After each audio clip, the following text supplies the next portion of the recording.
Bonjour à tous, j'espère que vous allez bien. Donc aujourd'hui une nouvelle vidéo sur un sujet dont j'ai eu l'idée en fait ce matin. Euh, il y avait au départ un certain type de sujet que je voulais traiter. J'en parlerai peut-être pendant la vidéo et puis finalement ce sujet m'a semblé plus important. Et du coup je vais le noter comme d'habitude sur le carnet et je vous le partage. Il est évidemment en lien. Hop, tac. Je vais zoomer comme d'habitude. Il est évidemment en lien avec ce qui se passe au niveau de la chaîne actuellement, la tentative, les nouvelles choses, etc.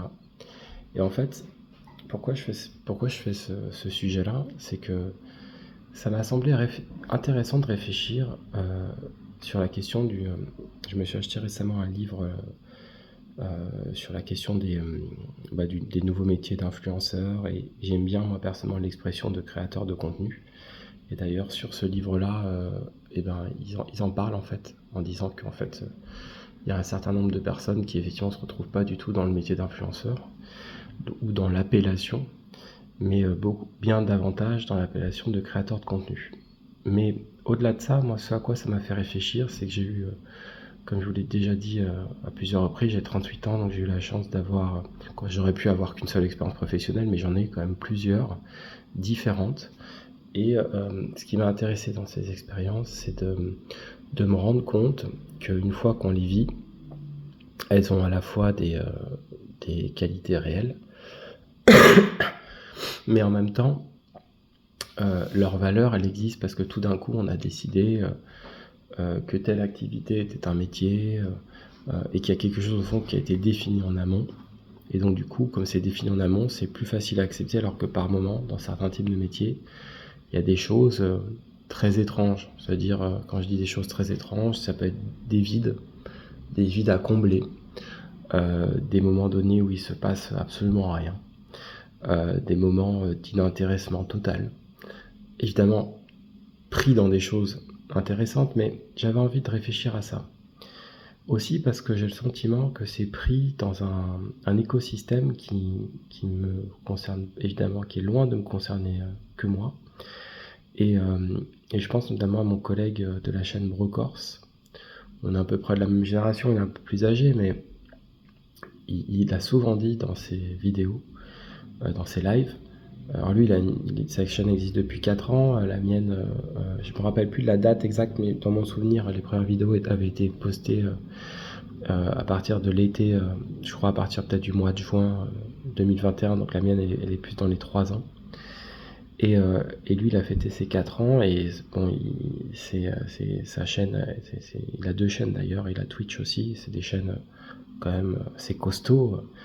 Et en fait, il a souvent dit qu'avant cette expérience, il avait fait beaucoup de métiers, beaucoup d'expériences différentes, et pas forcément des plus plaisantes. Et en fait, ce que je trouve très intéressant là-dedans, c'est de réfléchir, parce que j'ai aussi, il faut le dire quand même, souvent entendu des critiques sur les gens en fait qui passent leur temps sur YouTube ou dont l'activité est reliée à YouTube. Et comme je vous l'ai déjà dit dans des précédentes vidéos, moi ça m'intéresse pas de rentrer dans des conflits ou c'est pas quelque chose qui m'intéresse. Ce qui m'intéresse en fait, c'est de réfléchir, c'est de penser. D'ailleurs, ça m'a fait plaisir parce que récemment il y a un YouTuber, le Cadavre Exquis, il avait partagé une de vidéos, je crois que c'était la première, il a dit un mec qui se pose des questions. Et j'aime bien parce que je pense qu'effectivement, ce qui m'intéresse avant tout, c'est de me poser des questions et absolument pas de juger en fait. C'est avant tout de réfléchir. Et d'ailleurs, je me suis rendu compte dans ce mouvement de réflexion que, notamment avec les élections, que on se découvre soi-même qu'en fait, voilà, il peut y avoir des avis différents, mais à un moment donné, j'ai fait des choix en fait, finalement, de suivre quand même un certain nombre de personnes parce que j'ai une plus grande capacité en fait à voir des qualités que les défauts. Et alors bien sûr, sauf quand il y a vraiment des choses qui me choquent absolument, mais au fond, quand ça se passe toujours dans une forme de respect, je crois que c'est intéressant vraiment de... Ouais, il faut accepter la différence, il faut accepter les différentes manières de penser, etc. Surtout qu'il y a des gens qui ont parfois des manières complètement différentes de penser et qui en même temps beaucoup de qualités, quoi. Donc on est dans un monde de nuances sur ça. Et puis il y a des parcours différents, il y a plein de raisons. C'est pour ça aussi que la question du travail, elle est compliquée parce que, bien sûr, des personnes qui ont des métiers, on va dire de manière permanente extrêmement pénibles, ils peuvent un peu s'insurger sur des personnes qui, par exemple, qui sont devenues influenceurs ou youtubeurs. Mais moi, je suis assez d'accord avec Julien Chess sur ça. C'est je crois qu'il y a un gouffre, en fait, et on se rend compte quand on le fait, en fait, entre des petits succès comme on peut tous avoir 500 abonnés ou quoi, et en fait des gens comme Julien Chess ou d'autres, ou même Carole Quinten qui ont voilà, ils ont atteint des... Je vous parlais même de Brocorps, il y a des types d'engagement qui sont... En fait, ces gens-là, ils en sont pas là par hasard, voilà. C'est des types d'engagement qui sont très forts. Et puis quand je dis type d'engagement, parfois aussi de concession, parce que moi je suis convaincu qu'il y a des personnes qui réussissent aussi et qui font des choses qu'ils auraient peut-être fait autrement.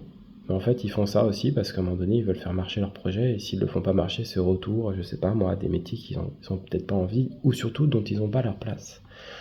Et je crois que ça aussi, c'est intéressant, cette réflexion de sentir ce qui est adéquat avec soi. Et en fait, tout ça me fait un peu réfléchir à la question d'un métier à inventer.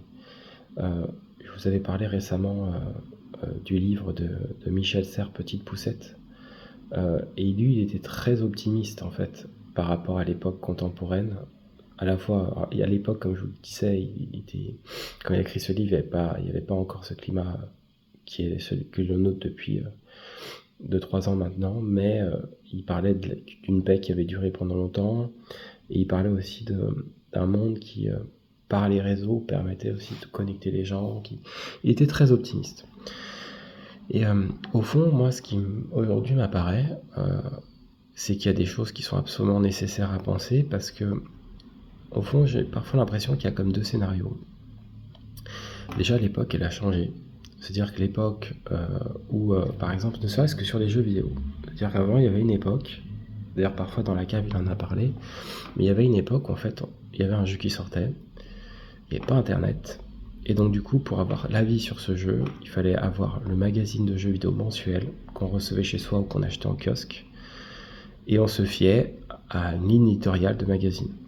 Et après, quand le jeu sortait, c'était par des amis. Puis après, ça a un peu évolué. C'est passé par la télévision. Il y a eu les émissions de Game One, la Game Zone par Julien Delouc. Et puis après, il y a eu Internet. Et d'ailleurs, dans l'émission de Game Zone, il y avait à un moment donné Julien Chess qui faisait des émissions sur la musique. Et donc, au fond, on voit vraiment comment les choses ont évolué, parce qu'on est passé de magazines, puis il y a eu plus de magazines, des magazines parfois plus spécialisés, plus type expert, sur le RPG, ou même des magazines de l'ancienne équipe de Gameblog. Et puis après, on est passé aussi au site internet. Donc du coup, le rapport encore à l'information était différent. La lecture aussi, parce qu'on lire sur un écran, c'est quand même pas c'est différent de lire par un magazine, en termes même de corps, de position, de luminosité, et même de somme d'informations reçues, parce que du coup, même avec les sites de jeux vidéo, tout d'un coup, les Game Culture, on recevait un nombre d'informations qui était complètement différent. Et puis après, il y avait les blogs. Donc tout d'un coup, les gens se sont découverts un plaisir de créer leur propre blog. Moi-même, j'en ai eu un. Mais en fait, tout d'un coup, on se rend compte que, personnellement, au début, j'avais un côté un peu site d'information. Et de fil en aiguille, je suis allé vers quelque chose de plus en plus personnel, etc. Et aujourd'hui, on est, je trouve, dans cette ère où, là, avec le DLC d'Elden Ring, c'est super intéressant, parce que on est dans cette ère où tout d'un coup, honnêtement, il y a une petite équipe qui se forme, il y a des magazines, moi, que j'achète, mais le chaînon principal, c'est par YouTube, c'est par l'image. Même l'émission de Game One, elle est reléguée, c'est même difficile de connaître ses horaires. En plus, quand j'ai regardé leur émission vite fait, ils relient toujours par rapport à Internet, ils mettent en avant les gens de leur communauté. En fait, l'émission n'a plus du tout ce côté, entre guillemets, sacré qu'elle avait avant. Donc on est vraiment sur ce modèle-là, et avec la sortie du DLC d'Elden Ring, on le ressent bien. Des gens comme Exerve, Julien Chess, Carole Quinten, les tests sortent. Donc c'est le nouveau format, tout simplement, c'est tout. Et en fait, ce que je trouve ce qui est intéressant, c'est qu'à partir du moment donné, on se dit que c'est le nouveau format, ça veut dire que clairement, c'est devenu un métier. Et je trouve que c'est là où il y a vraiment quelque chose que je voulais dire, en fait. aussi parce que peut-être que j'ai enseigné et que moi, c'est quelque chose en lequel je crois. Moi, il y aura toujours des personnes qui feront des contenus, parfois pour des mauvaises raisons, ou des métiers pour des mauvaises raisons. Il y a des écrivains, franchement, ça arrive. Certes, ils écrivent des livres, mais honnêtement, le livre, il est pas bon. Il est pas, en tout cas, il agit pas. C'est pas parce que c'est un objet livre que tout d'un coup c'est extraordinaire en fait. Donc il y aura toujours, excusez-moi, il y aura toujours en fait des actions qui sont pas toujours pour les bonnes raisons, et je pense que ça, il y en a dans tous les métiers, il y en a dans les jeux vidéo. Honnêtement, il y a des créatifs dans les jeux vidéo, euh, voilà, ils créent pas forcément un jeu vidéo pour la bonne raison, hein.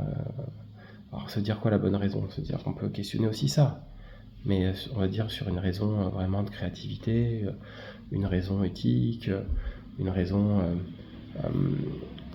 apporter tout simplement quelque chose réellement pensé aux joueurs. Il y a parfois, je pense, des jeux qui sont créés et dont le but, en fait, c'est d'être surtout vendu, et les créatifs, ils réfléchissent avant tout à ça. Alors bien sûr, à ce que le joueur prenne du plaisir, mais au fond du fond, il y a parfois des créations, on comprend bien d'ailleurs, c'est ce qui s'est passé avec tout ce qu'on appelle les lootbox. À un moment donné, les joueurs ont râlé, parce qu'à un moment donné, ils se sont rendus compte que, en tant que joueur, ils ont donc une place à dire, et en tant que joueur, ça ne leur va pas. Donc, moi, ça, je trouve que c'est hyper important, parce que parfois, il y a une dramatisation, et donc déjà, premièrement, tout le monde ne peut pas réussir. Le système est fait comme ça, et quelque part, quoi, quand j'allais dire tant mieux, mais ce que je veux dire tant mieux, c'est que oui, tout le monde ne peut pas devenir Martin Scorsese. On n'est pas des milliards à pouvoir être Martin Scorsese, on n'est pas des milliards à pouvoir être Brad Pitt. Pourquoi? Parce que Brad Pitt, il a une nécessité de l'être. Il a profondément quelque chose à dire en tant que comédien. Et donc cette question-là, il y a des gens qui ont profondément des choses à dire en tant que maçon, en tant qu'architecte, en tant que... Je veux dire, à partir d'un moment donné, où il y a une activité créative, c'est-à-dire où cette activité de travail n'est pas écrasée, à mon sens, par quelque chose du capitalisme qui noierait en fait une créativité, chaque branche de métier donc qui a ce potentiel de créativité peut avoir une nécessité, en fait. C'est pas propre qu'à la création, à l'art ou je sais quoi. Par exemple, quelqu'un qui aurait une forme de talent extraordinaire avec les personnes âgées, et ben voilà, elle a quelque chose avec ça, et elle va trouver une branche. Alors, ça peut être de l'aide à domicile, ça peut être plus infirmier, ça peut être je sais quoi, mais et moi, du coup, ce que je veux dire par là, c'est que je ne crois pas totalement à cette idée que j'entendais parfois de certains collègues qui diraient les jeunes aujourd'hui, vous leur demandez, ils veulent tous être youtubeurs. Je sais pas. Qu'ils le disent en fait sur le moment même. D'accord, ok. Mais après, ils grandissent. Et je peux vous dire qu'au collège, quand on enseigne, on peut le voir en fait. Il y a une énorme différence entre des élèves qui sont en 6e, 5e, puis après en 3e. En fait, ils grandissent, et puis parfois les envies de métier, ils sont plus du tout les mêmes.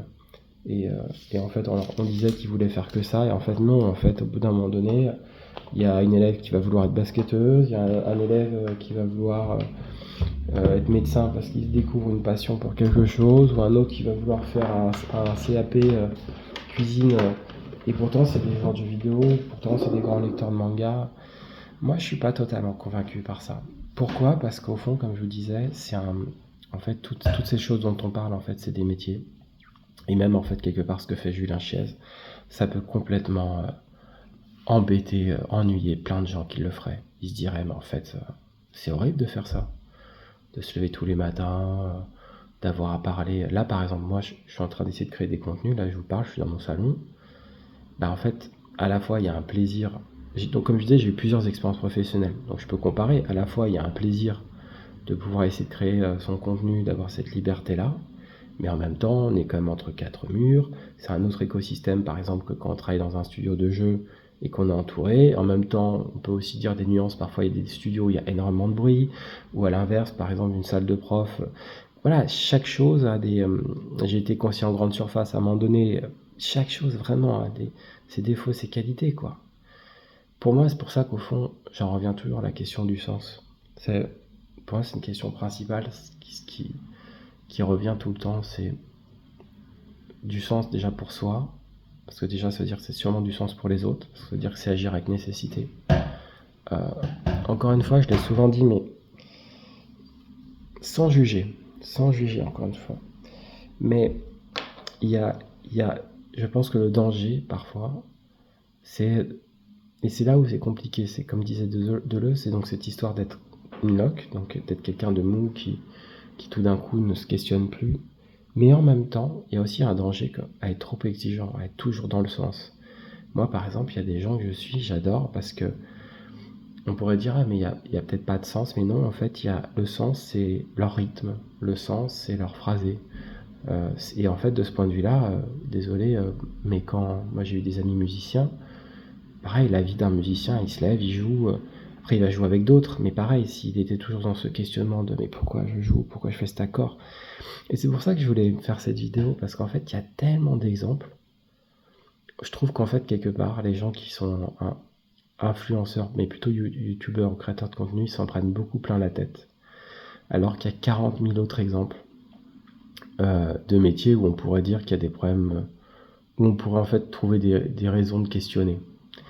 Et je trouve que c'est un peu injuste au fond. Et je pense pas du tout par rapport à moi, parce que moi j'ai jamais eu de soucis, mais c'est plus sur la question de... Parfois je trouve qu'on réagit trop vite. Et parfois il faut en fait prendre du recul, laisser du temps. Accepter aussi que les choses changent, que la société elle change, que voilà. Et ça a été honnêtement beaucoup le cas avec Julien Chiez. Julien Chiez, il s'est quand même pris un nombre de critiques. Franchement, j'espère que les gens qui l'ont vraiment beaucoup critiqué, un jour ils s'en rendront compte, quoi, quand ils vieilliront. Moi, je trouve qu'il y a eu une injustice, honnêtement. Je le pense vraiment. Je le pense vraiment, et dans mon éthique personnelle, pour moi, il y a eu une injustice, et moi, cette injustice, à ma façon, je la condamne dans un sens. Je veux dire, pas, voilà, mais au sens d'un désaccord. Et je pense que d'ailleurs, parfois être citoyen, c'est pouvoir exprimer ses désaccords. C'est pas qu'il faut rentrer dans le clash, mais parfois il faut dire je ne suis pas d'accord. D'ailleurs, pourquoi? Parce que parfois on peut être dans un bus, assister à quelque chose, et ne pas réagir, alors qu'il faut réagir parfois. Et Deleuze, il parle aussi de l'histoire de la petite honte, où c'est parfois compliqué, vous êtes dans un repas de famille avec des amis, vous entendez quelque chose avec laquelle vous n'êtes absolument pas d'accord. Mais cette chose, elle n'est pas assez grande pour gueuler, et en même temps, elle est suffisamment importante pour quand même manifester. Et bien souvent, la plupart du temps, face à ces petites hontes, il faudrait quand même réagir. Et donc du coup, moi, quelque part aussi, ces vidéos parlées, je me rends compte qu'elles ont cette capacité quand même à pouvoir m'exprimer d'une manière que je ne pouvais pas le faire sans la voix, quoi. Mais tout ça pour dire que voilà, pour moi, encore une fois, dans le cas de Julien Chiez, quelles que soient les raisons en fait qui ont amené à un moment donné que ça se soit arrêté à Gameblog, c'est pas rien quand même d'avoir une activité qui se termine et de se dire tout d'un coup, en plus sans sa volonté, de se dire qu'est-ce que je fais, quoi. Surtout quelque chose qui est relié à la passion. Et je trouve qu'il faut, moi en tout cas c'est comme ça que je le vois, il faut une force. Moi je pense qu'il a eu cette force, il faut une force. D'ailleurs il évoquait qu'il était parti au Japon, tout. Il faut une force en fait pour se questionner, peut-être refuser des propositions et se dire ok, bah, je lance mon propre média, je lance mon propre contenu, sans savoir absolument si ça va marcher, quoi. Et moi en fait cette force là, je la reconnais, parce qu'en fait c'est une force qui peut exister pour plein d'autres actions, quoi. La force de Michael Jordan.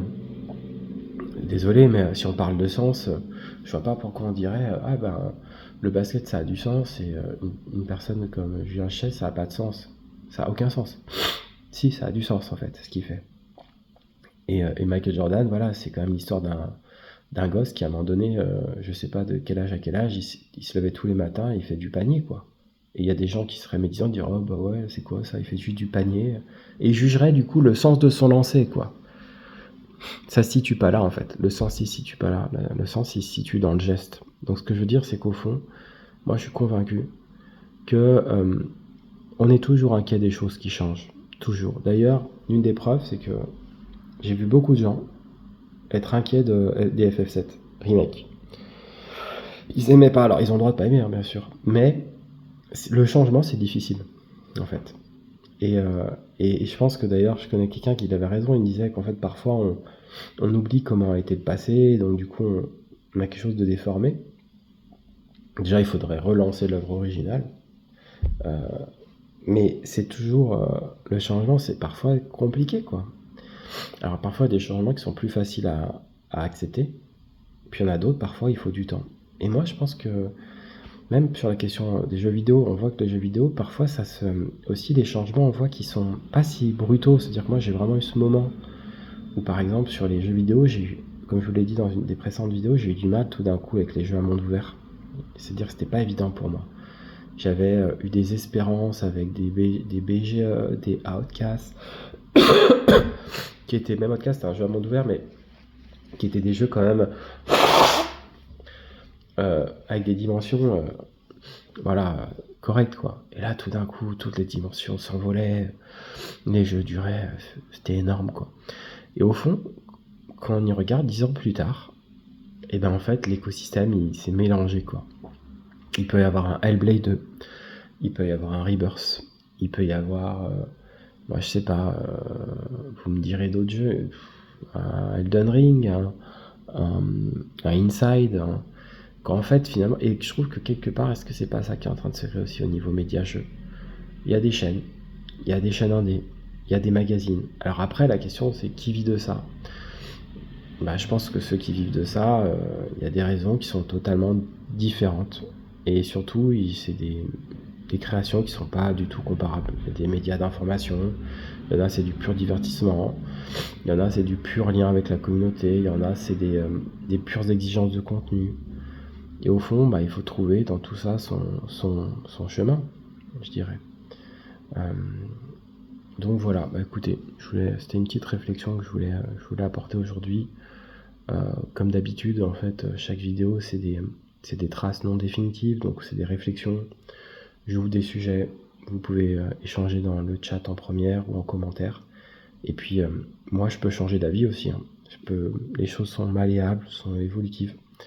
C'est jamais définitif, c'est de la pensée ou une forme de création, quoi. D'ailleurs, la pensée peut être une forme peut être créative, bien sûr. Donc voilà. Donc du coup, je vous dis à bientôt pour une prochaine vidéo. Prenez soin de vous et passez une très bonne journée.